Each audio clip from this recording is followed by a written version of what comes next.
এই ক্যাবিনেট সুশাসন, সুরক্ষা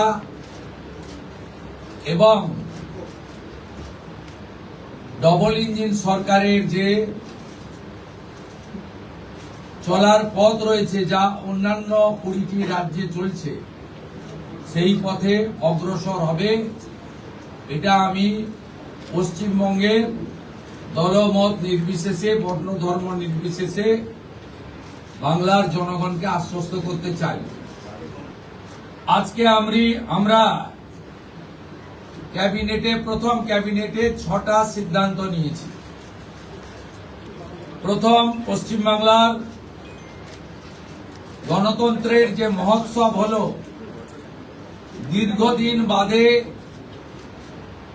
মৃত্যুহীন, ভয়মুক্ত,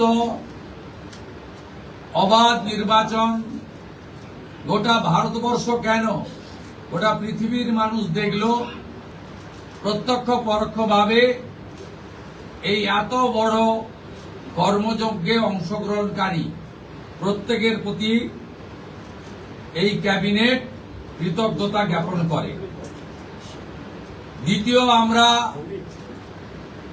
যাদের আত্মবলিদানের মধ্য দিয়ে বিজেপি সরকার প্রতিষ্ঠা হয়েছে, সেই ভারতীয় জনতা পার্টির অকালে ঝরে যাওয়া 321 জন যারা আত্মবলিদান করেছেন, তাদেরকে শ্রদ্ধার সঙ্গে স্মরণ করেছি, সমবেদনা জানিয়েছি। তাদের পরিবারের প্রতি এই সরকার দায়বদ্ধ। তারা যেমন হত্যার বিচারও আশা করেন, তা আমরা দেব। সাথে সাথে এই পরিবারগুলি সামাজিক এবং অন্যান্য কল্যাণকর সমস্ত দায় দায়িত্ব আমরা এই সরকার কাঁধে তুলে নিলাম। আমাদের দেশের সুরক্ষার প্রশ্ন, পশ্চিমবঙ্গের সুরক্ষার প্রশ্ন এবং যেভাবে জনবিন্যাস বদলে গেছে, আজকে আমরা প্রথম দিনই আমরা কেন্দ্রীয় স্বরাষ্ট্র দপ্তর তথা বিএসএফ এর সীমান্ত সুরক্ষিত করার জন্য জমি ট্রান্সফার প্রক্রিয়া আমরা আজকে অনুমোদন দিলাম এবং আজ থেকেই ল্যান্ড ট্রান্সফার প্রক্রিয়া শুরু হবে। মাননীয় প্রধানমন্ত্রী নরেন্দ্র মোদীজি তিনি বলেছিলেন প্রথম ক্যাবিনেট মিটিংয়ে আমরা আয়ুষ্মান ভারতে যুক্ত হব। আমরা আয়ুষ্মান ভারতে যুক্ত হলাম। এর সাথে সাথে প্রধানমন্ত্রী জন আরোগ্য যোজনা, প্রধানমন্ত্রী ফসল বীমা যোজনা, ক্রপ ইন্স্যুরেন্স, প্রধানমন্ত্রী স্কুলস ফর রাইজিং ইন্ডিয়া পিএমশ্রী, প্রধানমন্ত্রী বিশ্বকর্মা, বেটি বাঁচাও বেটি পড়াও, প্রধানমন্ত্রী উজালা যোজনা 3.0 এবং অন্যান্য কেন্দ্রীয় স্কিম বা সেন্ট্রাল গভর্নমেন্ট স্পন্সর স্কিম আমরা যুক্ত হওয়ার সিদ্ধান্ত নিলাম। যে 2015 সালের পরে পশ্চিমবঙ্গে কোনো রিক্রুটমেন্ট হয়নি, তাই প্রচুর শিক্ষিত যুবক যুবতীর বয়স চলে গেছে। 5 বছর এক্সটেনশন, মানে আবেদনের বয়সের ঊর্ধ্বসীমা ক্যাবিনেট মঞ্জুর করলো। আমরা পরবর্তী সোমবার আবার একটি ক্যাবিনেট মিটিং করব। সেক্ষেত্রে আমাদের আরো আমাদের আরজিকর সহ নারী নির্যাতনের বিষয়, প্রাতিষ্ঠানিক দুর্নীতির বিষয়, পে কমিশনের বিষয়, এরিয়া ডি এর বিষয়, এই যে বিষয়গুলি আছে আমরা পরবর্তী ক্যাবিনেটে সেগুলো করব। কারণ আমরা আমাদের যে অফিসিয়াল কাজকর্ম দেখে আমাদের খুব বেশি সময় আমরা পাইনি।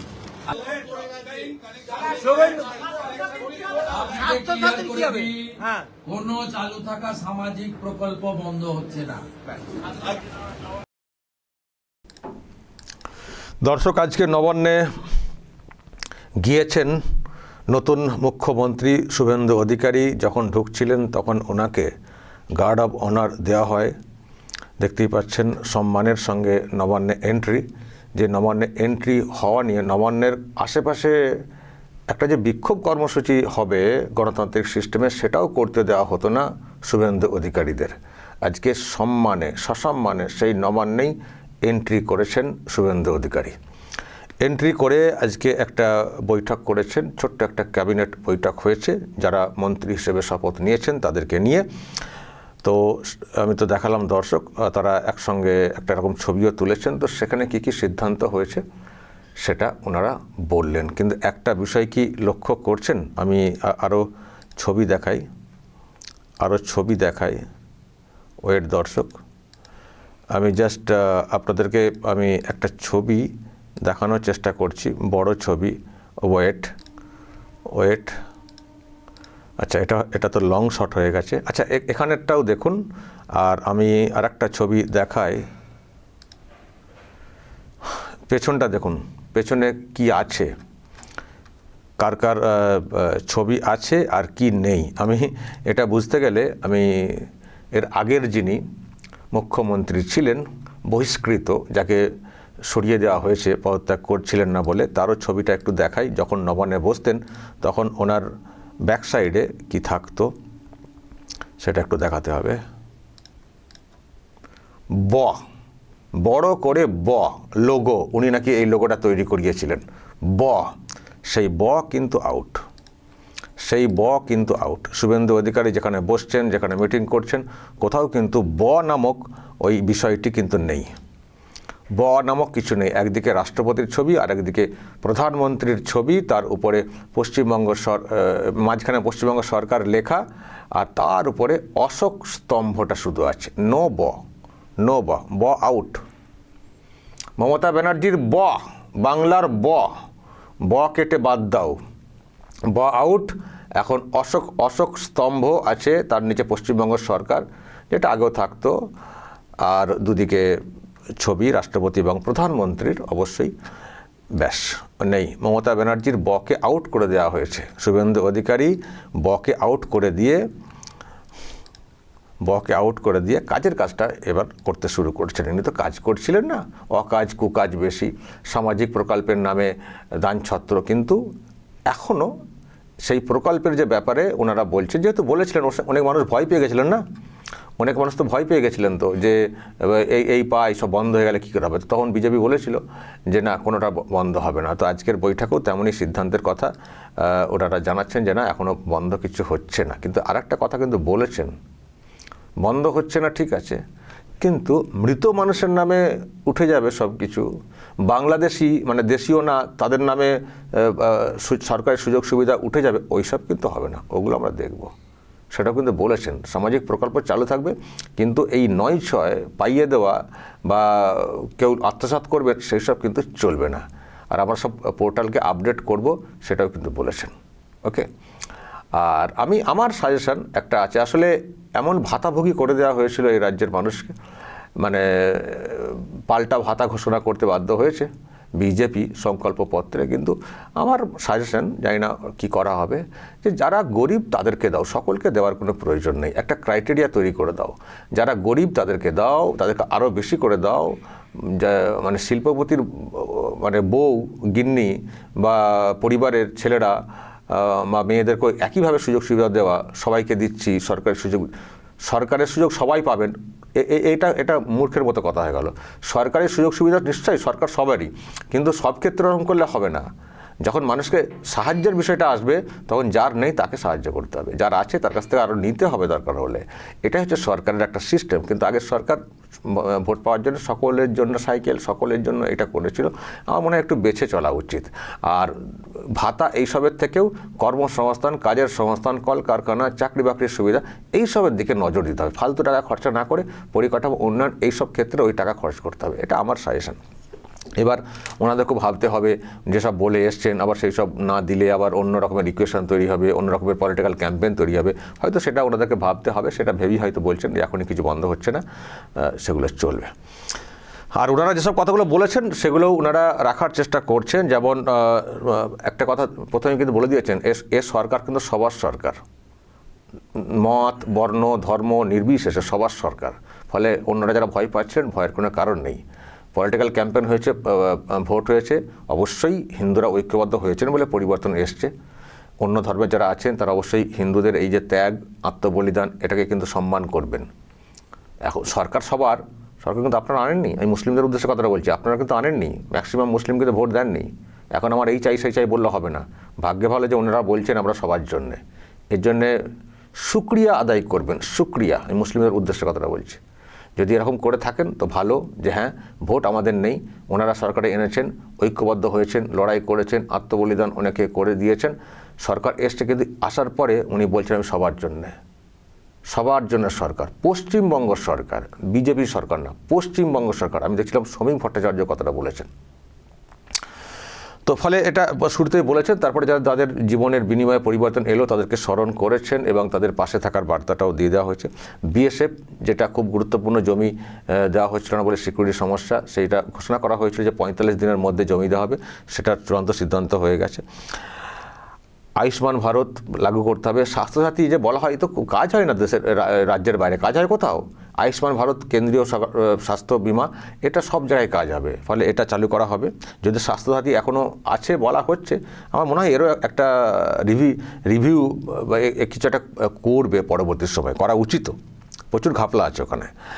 আচ্ছা, তারপরে প্রধানমন্ত্রীর নামে যেসব প্রকল্প আছে, বেটি পড়াও বেটি বাঁচাও থেকে শুরু করে নানান যেসব স্কিম আছে যেগুলো এখানে করতে দেওয়া হচ্ছিল না, ওরা ভোটের প্রচার মানে নিজেদের ক্যাম্পেইন করে ফেলবেন বলে, সেগুলো সব চালু হচ্ছে পুরোপুরি, এটাও বলে দিলেন। আর সেই সঙ্গে আরও দুটো কথা বলেছেন, আমি এখানে আলোচনা করিনি। এরা বিএনএস নাকি চালু করেছিল না, এরা ওই আইপিসি আগের নিয়মে, মানে কত অধ্যত্ত, একটা বিএনএস পার্লামেন্টে পাস হয়েছে, নতুন আইন এসছে বিচারের, সেটাও চালু করছিল না। অথচ এখানে অপরাজিতা বিল বলে চিৎকার করছিল। একটা দেশের পার্লামেন্ট থেকে বিএনএস ধারা, সেই ব্রিটিশ আমলের ধারা বাদ দিয়ে একটা চালু করা হয়েছে, সেটাকে চালু করা হচ্ছিল না। সেটা লাগু করার ব্যাপারে আরও ব্যাপারটা হচ্ছে। আইএএস আইপিএসদের সঙ্গে এখানকার যারা বেঙ্গল কাডারের যারা WBCS আর সব আছেন না, তাদের সেন্ট্রাল ট্রেনিংয়ে বাধা দেওয়া হতো, তাদেরও একটা স্কোপ বাড়ানো হয়েছে, সেন্ট্রাল ট্রেনিং, তাদেরও এই জায়গাগুলো ব্যাপারে একটা সিদ্ধান্ত হয়েছে। আর বয়সের ছাড় তো হয়েইছে, যারা পরীক্ষাতে বসবেন তাদের বিষয়ে বয়সের ছাড়, এইসব হয়েছে। এবং সেই সঙ্গে আরও একটা বড় ঘোষণা, জনগণনা, যেটা খুব জরুরি। জনগণনা হবে, কি আছে আমরা জানতে পারবো, সেই মতো করে জনবিন্যাস হবে এবং ডিলিমিটেশন হবে, মানে সরকারের এইসব হবে, প্রতিনিধিত্বর ব্যাপারটাও আসবে। এটা খুব গুরুত্বপূর্ণ, কিন্তু জনগণনা করা হচ্ছিল না। সে কবে করা হয়েছে আর তার কোনো হিসেব পাইনি। এখন আমরা সেই 2011-ই হিসেব আমরা জানি, এতগুলো বছর চলে গেছে। প্রতি 10 বছর অন্তর জনগণনা হওয়ার কথা, 2021-এ রেজাল্ট মানে জনগণনার রিপোর্ট হওয়ার কথা, কিন্তু আজকে 26 হয়ে গেল, হয়নি। কাজটা করতে দেওয়া হয়, নানাভাবে ভয় দেখানো হয়েছে না, জনগণনা মানেই এনআরসি অমক তমক করে করা হয়েছে, কিছু করতে দেওয়া না, কিছুই করতে ওনারা দিতেন না। তো সেগুলো করতে হবে, সেটাও একটা সিদ্ধান্ত হয়েছে। তো সিদ্ধান্ত এইসব হয়েছে দর্শক, এবং আরও যেগুলো বাকি, ডিএ থেকে শুরু করে অন্যান্য ব্যাপার, দুর্নীতি, প্রাতিষ্ঠানিক দুর্নীতি, এইসব বিষয়ে আরও মিটিং হবে। প্রথম যেহেতু আজকে হলো, আবার পরের সোমবারে ক্যাবিনেট মিটিং হবে, সেখানে আরও এইসব নিয়ে চর্চা হবে। আমি জানি আপনারা ওনাকে বলবেন আমাদের বিষয়টা কী হলো, বিষয় সবারই আলোচনায় আসতে হবে, ব্যবস্থা নিতে হবে, কিন্তু সময় লাগবে। পরপর যেগুলো কাগজ রেডি ছিল সেগুলো আজকে ওনারা করেছেন, এর পরের ধাপেও হবে। আশা করি যে যা করে দিয়ে গেছে এই সরকারটা, সেখান থেকে রাজ্যের উত্তরণ ঘটবে এবং সেই মতো সিদ্ধান্ত নিতে হবে। তো আর ইনার ছবি আর কেন দেখাবো, ছেড়ে দিন, অনেক তো দেখিয়েছি, এবার ইনাকে দেখতে হবে। আমার মনে ছিল না ওনার ছবি এতক্ষণ চলছিল। এ বাবা, উনি তো বিতাড়িত মুখ্যমন্ত্রী। তো যাই হোক, এখন শুভেন্দু অধিকারী মুখ্যমন্ত্রী, উনি এসছেন, আমরা ভালো কিছু মানে পাবো রাজ্যবাসী হিসেবে, সে অপেক্ষাতে থাকছে, এই হচ্ছে ব্যাপার। তো ওনার বকে একেবারে কেটে বাদ দিয়ে দিয়েছেন, বাদ দিয়ে নতুন করে অভিযান কিন্তু শুরু করলো এই সরকার। দর্শক বলবেন যেসব কথা হয়েছে, ক্যাবিনেটের সিদ্ধান্ত এবং যেগুলো নিয়ে পরের সপ্তাহে বসবেন বলেন, আর কি নিয়ে বসতে হবে আপনারা কমেন্টে লিখবেন। উনি মাঝে মধ্যে দেখেন তো চ্যানেলটা, তো যদি পড়তে পারেন তো সাজেশন রাখবেন। আর আশা করি পাশে থাকবেন, একটু সময় দিন। যে সংকট আমাদের আছে সেই সংকট থেকে আমরা মুক্তি লাভ করব খুব শীঘ্রই। বলবেন যা বলার এবং নজর রাখবেন আরামবাগ টিভিতে।